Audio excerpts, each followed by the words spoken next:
L'enfant, ils l'ont poignardé par le dos. La vie n'a plus de valeur. On tue quand on veut. On peut poignarder quand on veut. Il lève tous les jeunes étudiants, tous les jeunes débrouillards, en tout cas, véritablement de se séparer de ces bagarres de groupe.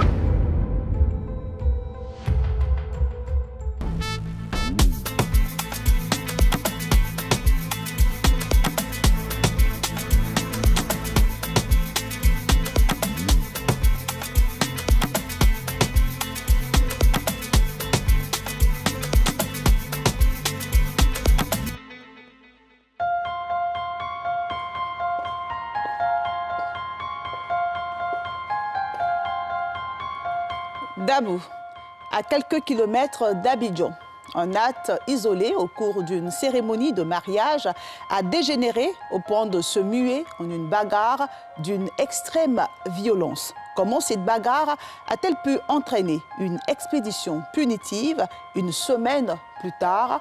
Tel est l'imbroglio de cette razzia d'une barbarie indescriptible qui a failli coûter la vie au jeune Didiga Yaovi. Poignardé à l'abdomen, il lutte encore contre la mort. Forogo Abdul Majid, élève en classe de 5e, âgé seulement de 15 ans, n'aura pas cette chance. Il a été arraché brutalement à l'affection des siens. Pourquoi les jeunes sont désormais si enclins aux affrontements à l'arme blanche? Pourquoi le crime est-il devenu un fait banal? Quelques éléments de réponse dans ce numéro de Focus Faits divers.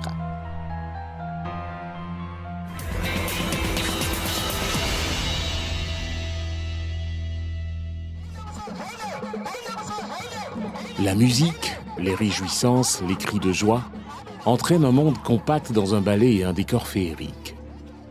Nous sommes le 15 janvier 2023 à Toupa, dans le département de Dabou, lors d'une cérémonie de mariage traditionnelle. Les convives festoient. C'était le mariage d'une petite là, la fille d'une amie. Donc comme nous sommes dans un village, on vit en communauté, donc lorsqu'il y a un mariage, on vous donne les bonbons pour que vous sachiez que non, tel jour il y a le mariage. On se fait comme ça, on a partagé les chewing-gums, et puis on a fait des uniformes pour l'occasion. Donc il est l'heure pour aller sur le lieu de la danse. Donc nous sommes allés sur le lieu de la danse et il y avait 2 mariages. Pour nous et puis pour les jeunes de Yera. Mais avant d'aller dans leur coin de mariage, ils voulaient passer au milieu de notre fête. Parce que les femmes du Dakar, le jour de la cérémonie, de la sortie, de la mariée, on fait un cercle pour que les femmes puissent danser à l'intérieur. Dans la plupart de ce genre de cérémonie, il suffit de peu pour que tout dégénère. Ce fut le cas lors de cette joyeuse cérémonie. Un fait isolé a tout gâché. Donc on a fait un cercle, on a déposé les chaises, c'est un cercle. Les jeunes sont quittés dans leur campement et je veux forcément venir passer dans le cercle. Et puis maintenant, je ne sais pas si vous connaissez, on dit plaisir de moto là. Et puis ils planent d'une manière comme ça, je ne sais pas si vous connaissez. Ils planent d'une manière puis ils sortent. Donc les femmes là se sont interposées que non, ne faites pas ça. Si vous faites cela là, vous forcez, c'est un engin, ça peut forcément blesser quelqu'un. Ils se sont fâchés que pour que nous on dit que non, il ne faut pas qu'ils vont passer. Donc, dans les querelles, il paraît qu'il y a un qui a essayé de porter main à une maman là-bas.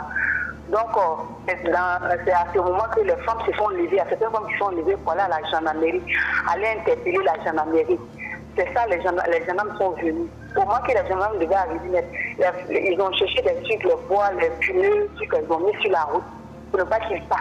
Donc ça les a énervés pour que nous on mette pneus pour ne pas qu'ils passent. On dit, on a mis pneus ici là. Là c'est ici, nous on danse. De l'autre côté, vous pouvez passer, c'est moto. Vous pouvez passer là-bas, ils sont fâchés. Et quand la gendarmerie, ils avaient commencé, mais quand la gendarmerie est venue, la gendarmerie a mis de l'ordre. Ils sont partis. Lors de cet incident, l'on déplore des victimes. À l'issue de la cérémonie, il y a eu des échauffourées qui se sont vite transformées en bagarres rangées. Et au cours de ces bagarres-là, les jeunes de Toupa ont eu le dessus. Très en colère, ces jeunes ne comptaient pas en rester là aussi facilement dans cette affaire. Le calme revenu, les convives regagnent leur domicile. Aucun signe ne se dessinait à l'horizon quant à une réplique sévère du groupe des jeunes venus de Hira. Mais pendant ce temps, Ces derniers étaient décidés à laver cet affront. Ils organisent des représailles qui auront des conséquences dramatiques. 10 jours plus tard, alors que les gens s'y attendaient le moins, ces jeunes de Hira se constituent en bande et ils arrivent dans le village de Tupa armés de machettes et autres objets contondants. Naturellement, ils rentrent dans les cours et ils portent des coups de machette par-ci et par-là. Quand les jeunes sont partis, il y avait quelque chose dans leur cœur. Quand ils sont partis, là, c'était qu'ils sont revenus le dimanche qui a suffi. Là. C'est ça qui a considéré la mort de mon fils. Là. Ils sont venus naître là, ils sont venus en taxi-moto. Lorsqu'ils sont venus en taxi-moto, ils sont descendus en même temps, comme s'ils s'attendaient à quelque chose. Effectivement, ils s'attendaient à quelque chose. Ils sont descendus en même temps. Ils sont descendus, tous ceux dont ils trouvaient naître là, ils tapaient. Si tu as eu la chance que tu as trouvé un homme de Gourdin, tu as dit Dieu merci, ils te tapaient ou un soir ils te poignardaient. Pris par surprise, les jeunes de Dilabougou, dans le village de Tupa, tentent de faire barrage à cette cohorte de jeunes de Hira, visiblement excités et prêts à en découdre. Une bagarre rangée éclate alors entre les deux camps. Plusieurs parmi eux reçoivent des coups de machette ou de couteau. Cette bataille entre les deux groupes va faire une victime de taille. Un jeune natif de Tupa, Abdoul, qui passait dans les environs. Moi, dans ce cas, mon petit, là, il s'est trouvé au mauvais moment, au mauvais lieu. Donc lui, on dit il avait commencé à courir. Donc eux sont plus grands que lui. Ils ont commencé à courir derrière lui. Et après, ils l'ont poignardé par le dos. Ici, sont deux, ils l'ont poignardé. Dans la résistance, des jeunes de Tupa qui étaient d'ailleurs surpris, un de leurs, à la personne de Majid, qui est élève effectivement en 5e au collège moderne de Tupa, est poignardé à mort.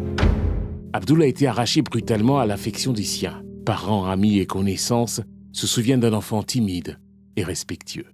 Le petit, il vivait avec nous depuis lorsqu'il avait 1 an, 3 mois. Il était tout petit, il était à la maison là-bas. C'est un enfant, sincèrement, il ne parle pas beaucoup. Parler même, c'est bon, c'est pas son point fort. Il n'a pas dit qu'il usage de la parole. Il est très respectueux. Sincèrement, dis-moi seulement quand je dis un, je dis rien. Souvent, il y a des travaux à la maison qu'on lui dit de faire qu'il ne veut pas faire. Quand je l'appelle, en même temps, il fait. Mais seulement, il était plus rattaché à sa maman. Quand sa maman est commerçante, souvent le poisson, il va chercher le poisson pour venir. Je vous assure, tant qu'il est garçon, c'est lui-même qui fait la lessive de sa maman. Nous n'avons pas pu récolter assez d'informations sur l'autre victime, Didiga Yaovi, poignardé à l'abdomen, qui, lui, vient de Hira.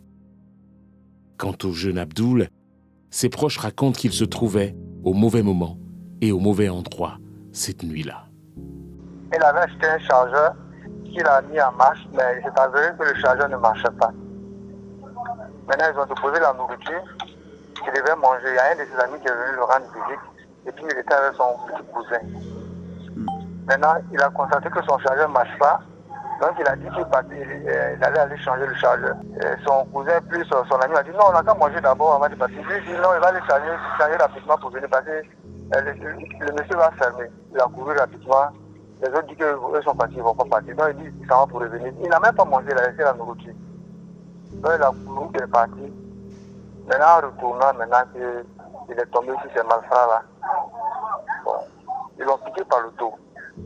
On dirait qu'ils ont dit qu'ils couraient et puis bon, comme c'est un petit, ceux-là sont plus grands, on dit qu'ils sont grands. On dit qu'ils sont plus grands, donc ils l'ont piqué dans le dos, voilà, avec un coup aussi, on dirait au bras. Ils ont donné un coup au bras, mais le coup même est parti dans le dos même. Transporté d'urgence à l'hôpital général de Dabou, Abdoul succombe à ses blessures. Son père dénonce une négligence dans la prise en charge de son fils. Ils sont allés d'abord à Tupa, même des choses comme à l'hôpital de Tupa, l'hôpital de ville de Tupa, c'est de là-bas maintenant qu'on les a transférés à Dabou. Dabou aussi, bizarrement, c'est quelqu'un qui a reçu un coup dans le dos, on ne lui a pas fait une chirurgie pour voir si vraiment ça allait profondément ou pas. Bon voilà, l'enfant est parti aux environs de, je crois, 10h, 11h par là. En état de choc, le souffle court, la société n'en revient toujours pas. Ce fait n'est pas propre à l'Afrique ou propre à la Côte d'Ivoire. On constate un peu partout dans le monde que la vie n'a plus de valeur. On tue quand on veut, on peut poignarder quand on veut. C'est devenu un phénomène sociétal qu'il va falloir chercher à solutionner. Alors on déplore, alors on condamne avec fermeté ces bagarres entre jeunes qui très souvent pas même des choses insignifiantes, mais qui dégénèrent sur des meurtres. Donc on condamne avec la plus grande fermeté ces actes de vandalisme des jeunes dans notre département de Dabou. Et en même temps appeler l'attention de tous les jeunes élèves, tous les jeunes étudiants, tous les jeunes débrouillards, en tout cas, véritablement de se séparer de ces bagarres de groupes, qui partent d'une idée simple et demain, voilà, ça endeuille des familles. Sincèrement dit, en l'écoutant, en parlant avec lui, bon, il disait que lui peut faire un peu le football, mais seulement lui serait un grand dans le pays. Il disait qu'il serait un grand dans le pays. Lui-même, il dit, sincèrement, lui, il avait voulu tout faire pour que s'il travaillait, lui, il allait tout faire pour le grand-père, mais dommage, le grand-père est parti. Mais lui, avec le conseil de son grand-père, il ne faut pas qu'il se voie la famille. Il va tout faire pour moi. Mais le mot là, il ne veut pas me dire. Mais il dit que le jour où tout le monde aura besoin de lui là, il ne va pas qu'il se voie la famille. Bafoués et fouettés dans leur amour-propre, les jeunes de la localité de Toupa préparaient la riposte pour ainsi venger leurs morts et blessés. Moi, j'ai été contacté par le président des jeunes de Kossou, qui est un village de la sous-préfecture de Toupa. Le président des jeunes de Kossou était avec le président des jeunes de ancien IRA. Ils m'ont appelé le lendemain des faits. Et ils m'ont fait savoir que vraiment des jeunes du côté de Doulabougou, Toupa, s'apprêtaient à aller du côté de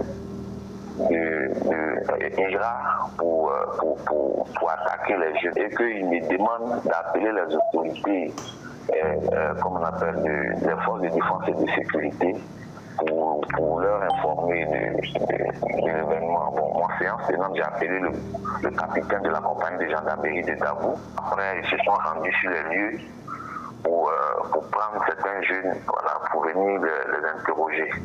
Voilà, donc après, on a appris qu'effectivement, c'était avéré, il y avait une bagarre où un jeune même est décédé. En tout état de cause, les éléments de la gendarmerie informés ont organisé une descente dans la localité de Toupa, puis à Ira. Une quarantaine d'individus suspectés ont été interpellés le lundi 23 janvier 2023. Leurs interrogatoires permettront de situer les responsabilités ainsi que les contours réels de cette scène de violence. La gendarmerie, dans le but de contenir les égarements, a instauré un couvre-feu et organisé des patrouilles dans la dite localité. Abdoul repose désormais au cimetière de Toupa. Depuis le mardi 24 janvier 2023, seulement un jour après sa mort. Joints par téléphone à plusieurs reprises, les responsables de la localité de Ira ont promis nous revenir, mais en vain. L'intervention des agents des forces de l'ordre aura réussi à dissuader la riposte graduée des jeunes de Dioulabougou. Il n'empêche que le mal est déjà fait. Forgo Abdoul Majid quitte ainsi le monde des vivants, laissant ses parents entre colère et incompréhension totale. Pareil pour ceux de Didiga Yaovi qui ne savent pas à quel saint se vouer.